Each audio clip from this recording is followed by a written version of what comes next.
Monday mornings set the tone for the day.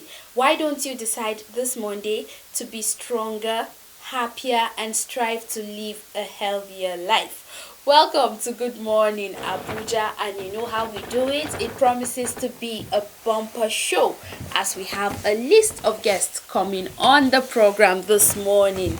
It's the Christmas season, and it's in place to say Merry Christmas in advance. And now for our health segment this morning, we have Dr. Esther Ibauchi. And we're going to be talking about activating our immune system to fight diseases. Welcome to the program, Dr. Esther Ibauchi. Thank you so much. All right. I'm glad to be here. All right. So, activating our immune system to fight diseases. To the common man, what should this be? Can you break it down?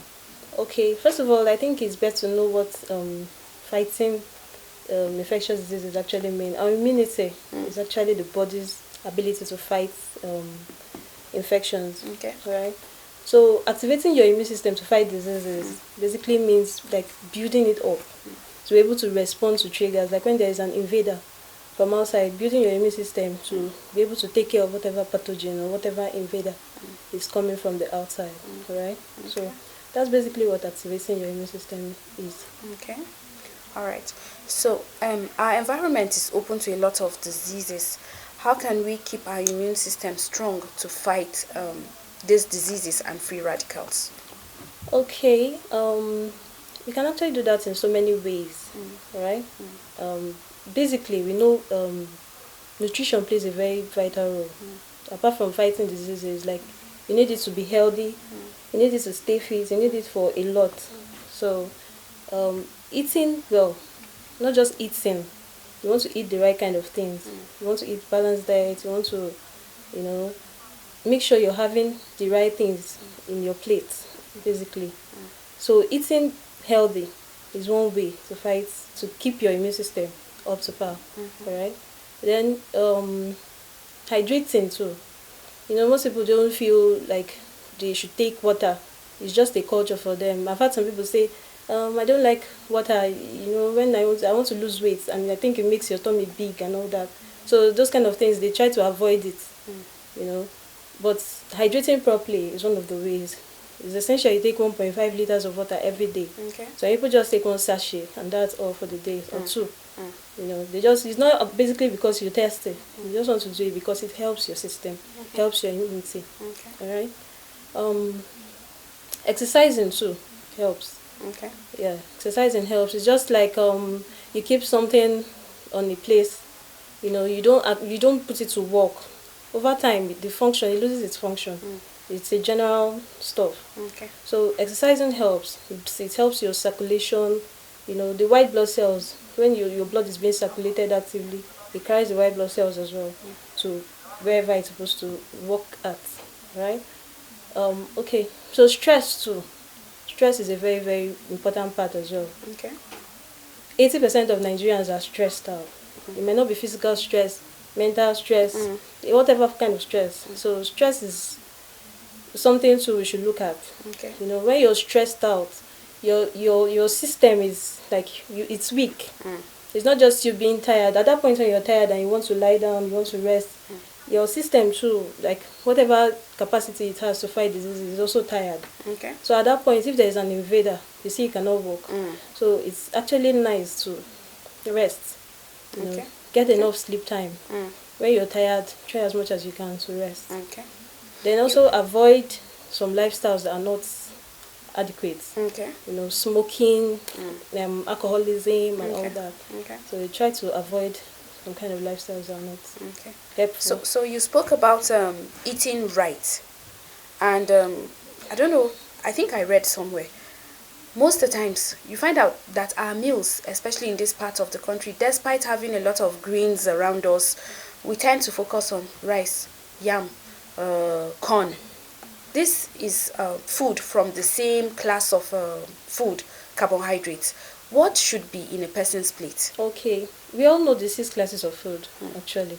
Okay, so you can actually in Nigeria, actually, what we have as staple is the rice, like you mentioned, rice, noodles, like it's basically carbohydrates. But in that plate of food, you can fortify it in a way that you have all the classes of food in it. You get, even if you're having rice, you can add vegetables to Okay. it. I know some people that add vegetables. They still add tomato. It's a kind of fruit. You add it to it. At that point, you're having vitamins, you're having minerals, you're having protein. Of course, if you have fish, you can add fish. You have protein in the plate. You have carbohydrates. You have vitamins. You have minerals. You have the oil, fat and oil. Everything is just in the plate. So basically, having being conscious of the fact that okay, I want to eat right, and I know what eating right will do to my immune system. It will help you do the right thing. So it doesn't have to be just carbohydrates every time. You also spoke about exercise. What kinds of exercise? Because you find out that some people exercise to the extreme, or refuse to eat and drink because, oh, I want to lose weight. How should a person exercise properly? Okay.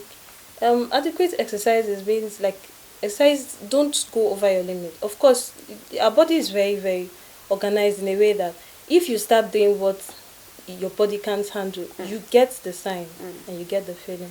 So I actually encourage moderate exercises. Exercise. All right, don't do too much. Don't go to extreme. Like there have been stories of people that while they were exercising, maybe doing this treadmill, they just They fall down. slumped. They have a heart attack and all.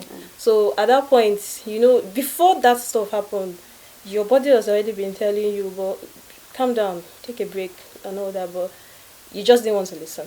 Maybe because you want to lose weight so fast and everything, you just keep pushing, pushing, pushing. So all those things, you just have to do it moderately. Right? The exercises doesn't mean you have to just wake up in the morning and you're jogging all over the place, running and all that. You can just Like, take a brisk walk. All right? What we're actually avoiding is just you sitting at a place, to avoid sedentary lifestyle. okay. All right? Just make sure your blood, like you're moving, so your cells don't get dead and weak. That's the aim. Okay. So Nigeria and indeed the world is fighting a pandemic. That's the COVID-19. How can nutrition help us in fighting this disease? Okay, it's still basically what we said. Okay. Eating right. All right. I know some people that don't fall ill. There are some people that okay, COVID-19. There have been lots of exposures, like we know, but there are still some people that are not yet exposed to it. Why? They are not spirits. All right. I work in a place that is like the exposure is quite high.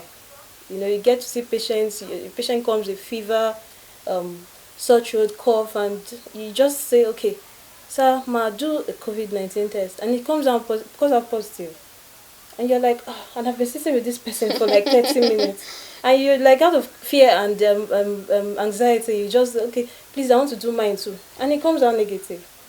You get, the next person that was there can do it and the person will be positive immediately. So it all boils down to you doing the right thing, eating well. Like I said, our body is programmed in a way that if you do the right thing, it gives you the right response. Alright? Okay. So just do the right thing. There are people that don't fall ill.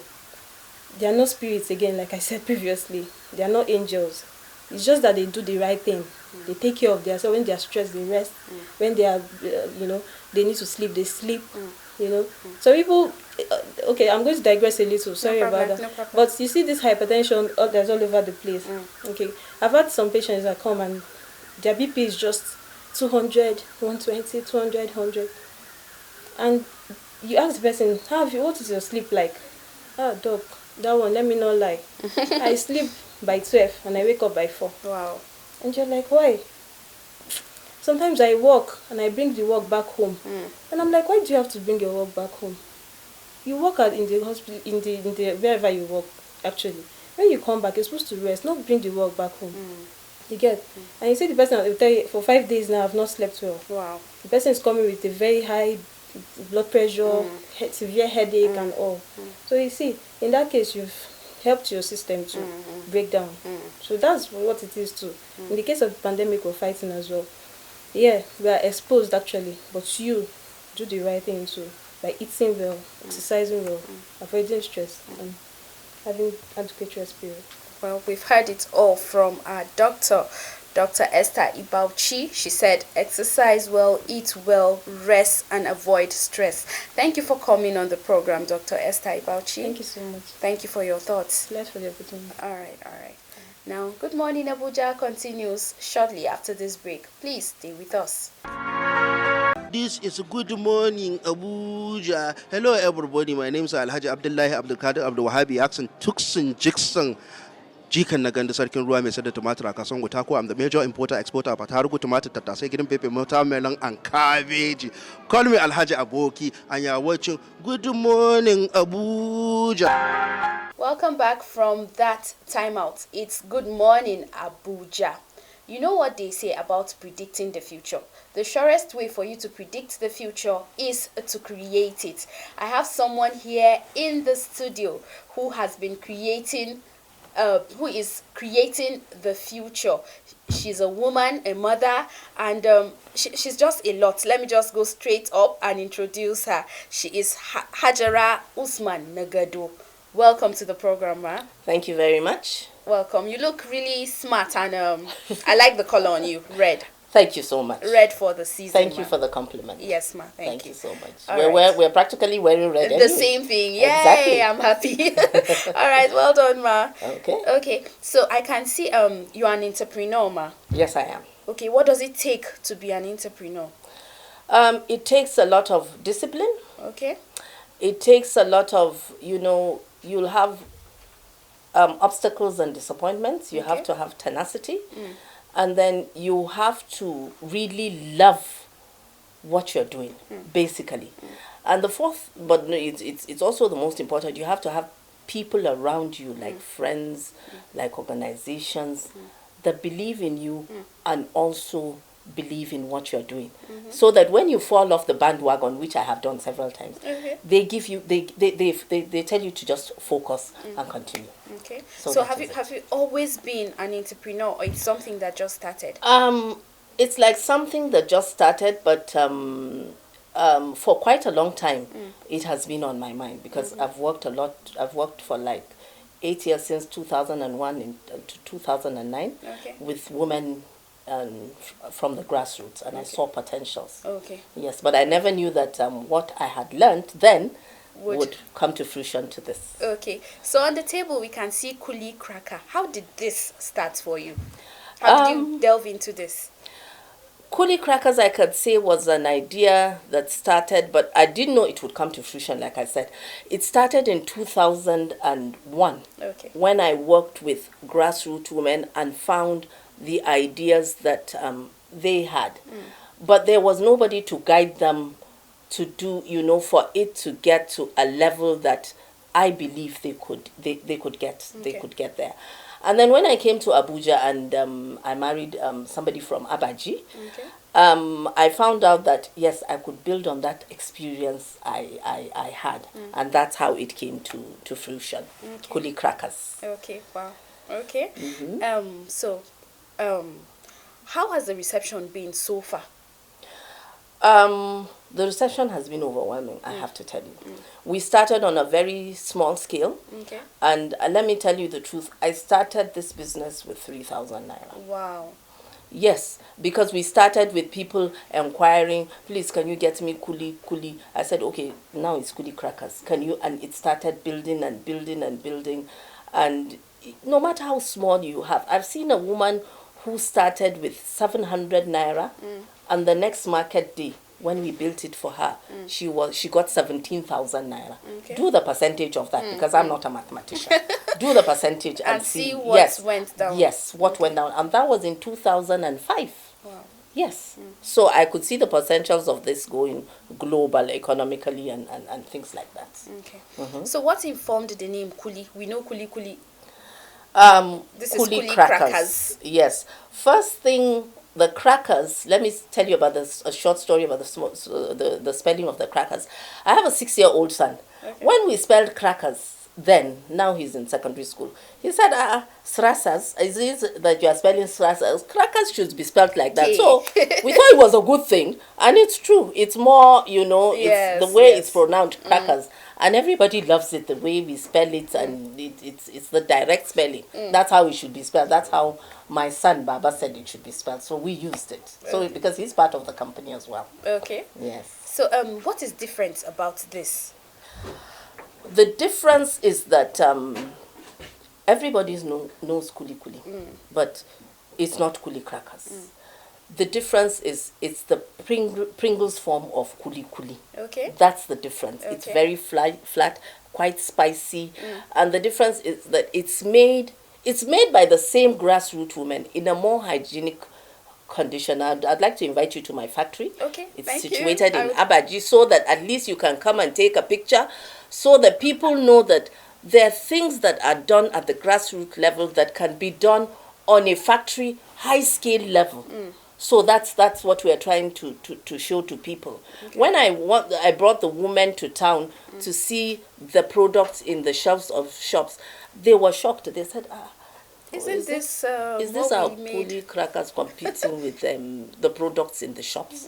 And they were very happy. They couldn't believe it, and I'm even happier than they are. Okay. Yes. Okay. So you talked about having women that you've employed. Like, yes. How many women have you been able to employ? Now I've employed, we employ 16 women full time. Wow. We have seven women part-time because they're in training. They're part-time. They don't work every day, but they come, they learn how to do, they start from scratch, from the cleaning to the flattening to the frying. So that's what we do. We haven't employed them part-time. Okay. And we have a long list of women. The country is it's going through hard times. Everybody wants to, have some sort of job.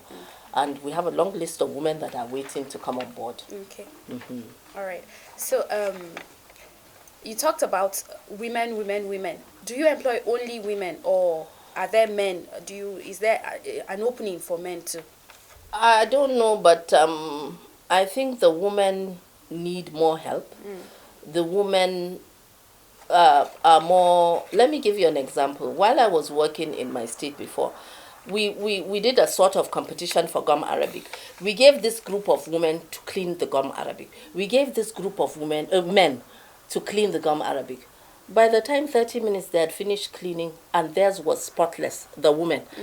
But we gave the men 1.5 hours. They didn't create half of what women have. So actually, it's a woman's. I'm sticking with my woman. It's a woman's world in that area.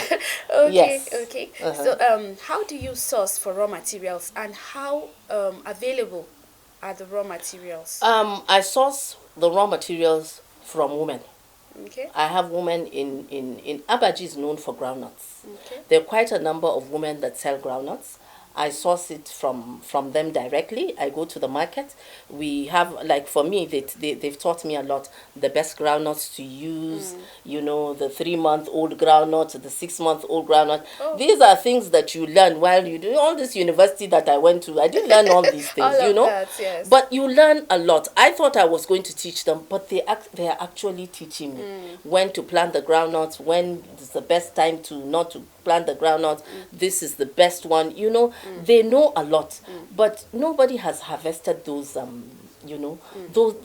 knowledge. Yes, and I think we have to give them credit for that. Okay, ma. Challenges so far? I'm telling you, there are quite a number of challenges. Okay. There are institutional challenges, your registration, and as you can see, everything. You go to the market today, everything is up. You go to the market tomorrow, it's a different price. I'm having issues with my printers, and I can't argue with them, because even now, if I go to buy something in the market, tomorrow if I go, it's a 200 naira more. So, and I want it to be this quality. I don't want to take my printing to China, where I think I can help my printer Chris, who's in Kaduna, to be printing these things to get more customers. I think I can help Polystyrene to buy the plates in Idu, because they're employing the Nigerians. plates are also The plates made are here. also made here. Oh, wow. In Idu. Okay. Yes, I get it from polystyrene industries in Idu. So I try to make everything, from Nigeria. The local content, at least. Maybe it's the leather that is not made in Nigeria, but every other thing is made in Nigeria. Sounds like from Nigeria for Nigerians. Yeah, for Nigerians and abroad. And abroad. Yes. All right, Okay. ma. I particularly like that yellow package in it. So, what informed that? Well, It's we wanted beautiful. something to pop, something that when you go to a place, as soon as you enter this room, you see this table, these colors pop up. You understand? We wanted something attractive, something to pop, something you see that, okay, you're very inquisitive. What's inside this thing? Let me just see it and this thing, Okay. and try it. Okay. So that is it. How affordable is it? Can the common man afford coolie crackers? I believe you can if you want something that is of quality. Let me give you a story. Okay. There's one woman that said that, no, these children cannot afford this. We should do the 200 naira one. I said the 200 naira one is in the market. You can buy the one in the market. I'm paying workers to have a certain standard of living, for them to take their kids to school. Yes. For them to have a good to be able to take their children to hospital and pay for it, rather than go to the chemist. And these are things that while we're working, we talk about, So it's like you're improving. If I sell this thing at 200 naira, how much will I pay the them? person working. You understand? So there's a bit of a difference when you see them now, but the workers, including myself, there's a bit of a difference and the knowledge you impart to them and the ones they impart to you, there's a little difference. So we want them to build up their life, qualitative life, whether health, education. You tell them that, okay, now you can afford the books, because some of the people that were working for me, they will say it's only English and maths they can afford to buy. But I will tell them that no, you have to buy verbal reasoning. There's a list. So now that we are paying you, have to buy those ones. You have to keep money aside to buy so that they can have it all. So I can't sell my coolie crackers for 200 now. That's what I told the woman, and she kept quiet because she understood what I was saying. You understand? I want her to wear the same wrapper that I'm wearing. If I can afford the 3,000 wrapper, I want her to wear that one. You understand? So that we can have a little bit of equality, and they can see things from my perspective. Education did me good, I know, but working with this woman, I believe, did me better. I like the fact that you're touching the lives of women one at a time, and also helping them to build up their confidence and all of that. Yes. Finally, before we let you go, what advice do you have for that young woman, or just woman generally, watching us this morning and has been thinking, oh, I have an idea, but I do not know how to go about it? Okay, let me give you the situation I was in. I've been in service for quite some time. I've had this idea for, like I said, since 2001. I restricted myself. I said, government, if you go and start this thing now, and I'm also advising the government that if it's not within your working hours, concentrate also on a business. Because when you retire, there's nothing for you to fall back on. You might have kids. You might have your mother. I have an aged mother.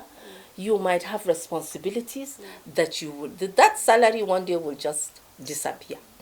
And I'm also advising you. But if you have something on the side that you're doing that probably does not take off your government job, and also the men too. I have to advise the men too. Even if it's a poultry, start it with your wife at home. Start with 10, 20 chickens.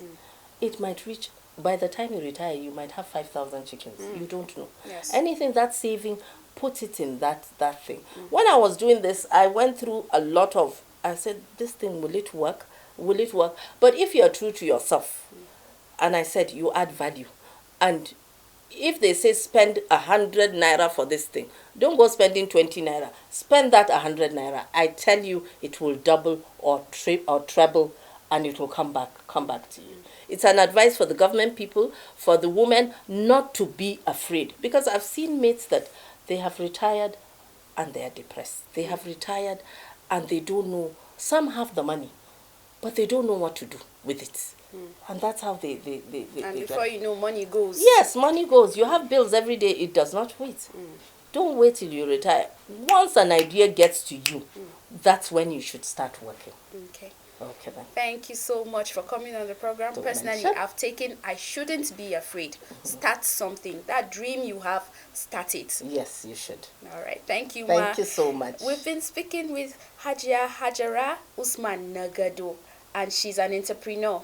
She has Kuli crackers, and I think it's something that every Nigerian should look out for and have a taste of it. Good Morning Abuja continues after this short break.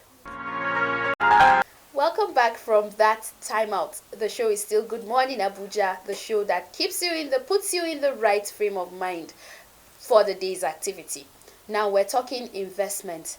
Investment is one word that of late has been so abused. But let me not talk too much on that since I'm not an expert. I have an expert here in the building to tell us about investment. That is in person of Dominic Ogaku. He's a public affairs analyst. Welcome to the show. Thank you very much, Pamela. Okay. So when we talk about investments, what really is an investment? I think the word investment, it's broad. Okay. Because it has so many sides to it. Okay. But I think when people talk mostly about investment, they are talking about what capital investment, when you put in money and then you expect return. So investment can actually be seen as the process of putting money and getting return or getting profit in this instance. Okay. So how can people, or how should people invest properly? Because of late you hear people talk about, oh, I invested such a huge amount of money here or there, and the proceeds are not coming. How do I know which one is a good place to invest, or what should be a good thing to do with money? There is nothing like a proper investment. Okay. The truth of the matter is, investment is investment. Okay. What leaves out, what actually will tell you whether your money is coming or is not coming, now boils down to management, which is a different concept altogether. Management is also a very broad field, because depending on what kind of business you do, business is supposed to be upward and mobile. What that means is that you can start an investment in coolie crackers, and then you discover that there are other subsidiaries. You can now begin to have other subsidiaries. So that's how an investment can start. So there is what you need to do before you invest is to be able to have a good background, to do a research, to consult, to find out people who are doing what you are doing or what you are going into. Try to see how you can improve on their achievements, look at their successes, do a complete SWOT analysis of what the business is all about before you venture into whatever business. Because it is very easy to start a business, but managing it, sustaining it is a complete different ball game altogether. Okay. So, it's the end of the year, December. And once people get to the end of the year, it's like there's a pressure on everybody. Oh, at the beginning of the year, I said I was going to do this, I was going to achieve this, and I haven't met up to that standard. So you see people become desperate and try to get this, and try to achieve things quickly. And because of that desperation, you find out that people are easily scammed. What is your warning to the general public on this? That is why I actually started by saying you need to do a complete overhauling. Before you put your money into any venture, before you get into any business, you must be able to do a complete check. Try to look at what are the parameters, what is doable within that business, what is not doable. What you are talking about is, most times what people are actually looking at is get rich quick scheme. Get rich quick scheme is not an investment. The truth of the matter is that when somebody tells you bring 100,000, you get 200,000, or bring 50,000, you get 100,000. What they are trying to say in essence is that they want to defraud you. If you are not paying at the moment, you pay later. Or somebody is paying. If you are not paying and somebody is paying, and you also pay in the near future. And a few people who have tried to, there are a lot of Ponzi schemes, there are a lot of, so you cannot describe those as investment. They are actually gambling. They are not investment. When you are an investment, you know, because investment is gradual, it takes time, it is not in a hurry. You will not now begin to think that it's in December that you now start an investment that will give you all the monies in the world. That you didn't make from January. From January till now. So you don't allow the pressure of the moment. December is just 1 month out of the 12 months of a year. So if you need to begin to prepare for December, you have to start early. You have to start investing in. You need to have an understanding.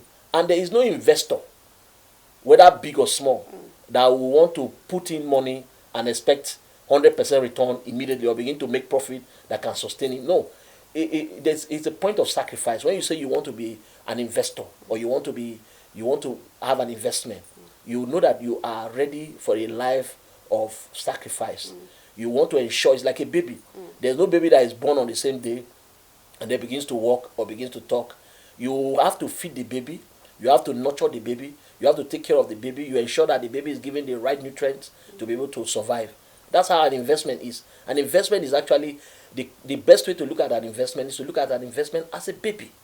Even if you make profit today and you cannot replow your profit back to that investment, you are only wasting your time. It will only take a few seconds. That business will come crashing. So there's a broad difference between an investment and get rich quick schemes. The difference is as wide between like day and light. It's like day and light. Okay. The fact that you got away with it, but you understand that there are a lot of people who end up paying. For instance, when MMM and all those Ponzi's were existing, you discover that people who even made money at the first instance ended up paying twice more. And like I said, it's either they are robbing somebody to pay you. There is no way. There's nobody that would come and begin to give you 100% return on investment at first instance without really knowing what they are doing, without knowing the direction that the money is invested and all that. So let's be able to differentiate between what an investment is and what a get rich quick scheme is. Okay. That's the truth. And I think in answering one of our questions, you actually made a point. You said an investment grows over time. But still, can you still throw more light? How can we guard against fraudulent schemes when looking for a suitable investment? Yes. What you need to do is that there's no business that you want to venture into today that there's nobody there. My first take is that you must be able to do a thorough analysis. You need to network with people who are in that field.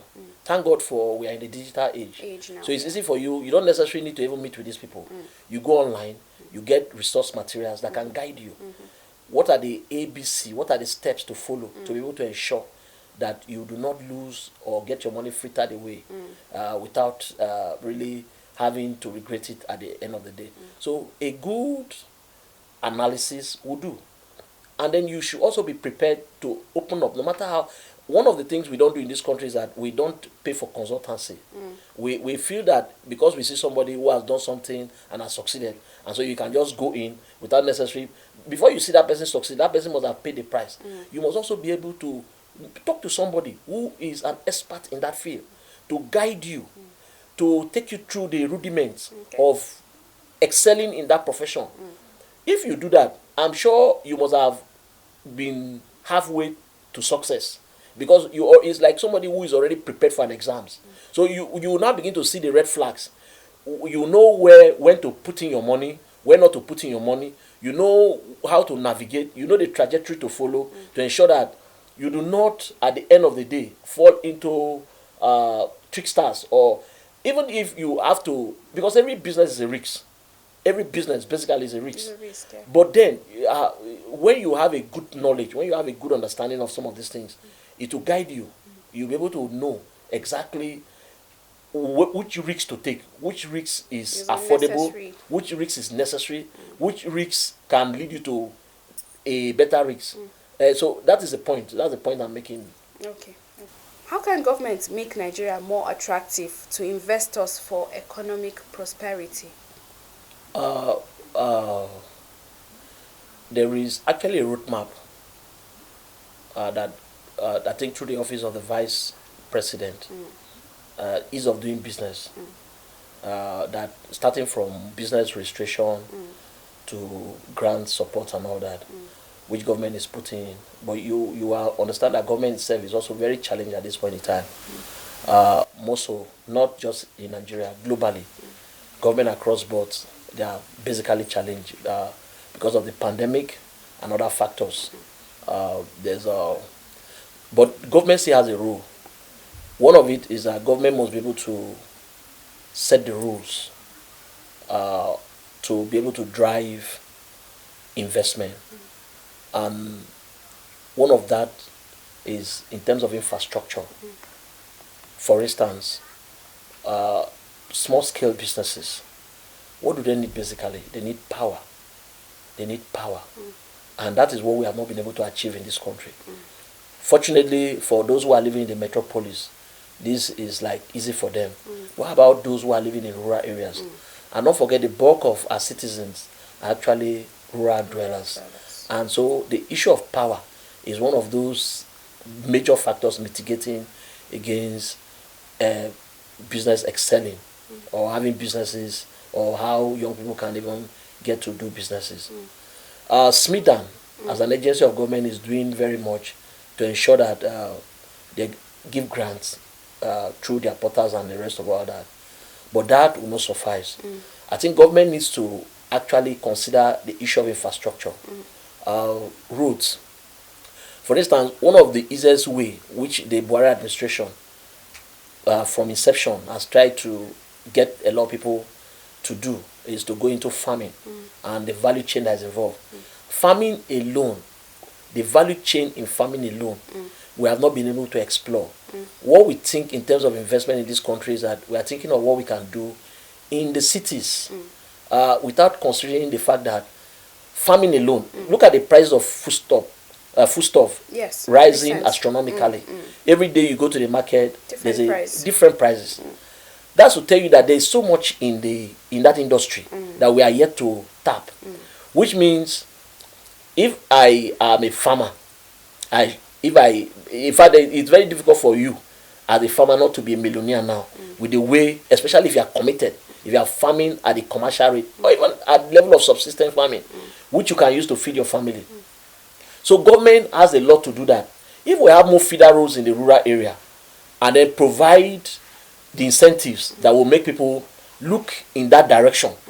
Because for me, I feel that farming is one easy way that you can invest without necessarily, because we have lands, our lands in Nigeria, even if you put your finger, it will grow, like it said, yes. And then another thing is that there is a new wall of investment right now, the digital space, where you don't even need to have an office, where from just your room and just a smartphone. You can become, don't forget, in our last summit where we did on digital economy, one of the first things that we're told is that Uber that you know, they don't own one vehicle, but it's the world's largest transport company. Everybody knows about Uber.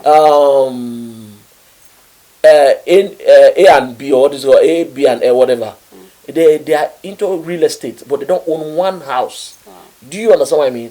Facebook does not have any content, does not generate any content, does not have any content, but is the biggest market for everybody. Really? So you see, the idea of investment as it looks, there's a whole lot to be done in that regard. I think we need clinics, we need investment clinics to be able to expose more people so that the promise of this government to lift more people out of poverty can be achieved at the end of the set time. This is indeed a very broad topic. Maybe we should bring you back on this same topic so we can iron out things. But for now, just before you go, in very few words, advice to our viewer out there watching. Can you quickly just give them tips on how not to be scammed? How to know an investment really and a scam? Don't get pressured. That's the only advice. Don't get pressured. If you, the first thing is that there are two things that never fails: idea and money.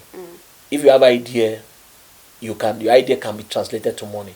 If you have money, your money can buy any idea in the world. So don't get pressured. The times are hard. Whatever you have, protect your resources, and don't. December is just a month out of 12. Be thorough before you put in your money into any venture. A month out of 12, and indeed there will be more Decembers to come. So Thank why you do very you need much. to kill yourself Thank over? you very much. Yes, sir. Thank you for your thoughts on that, Mr. Dominic Ogaku. Thank you for coming on the program. Thank you.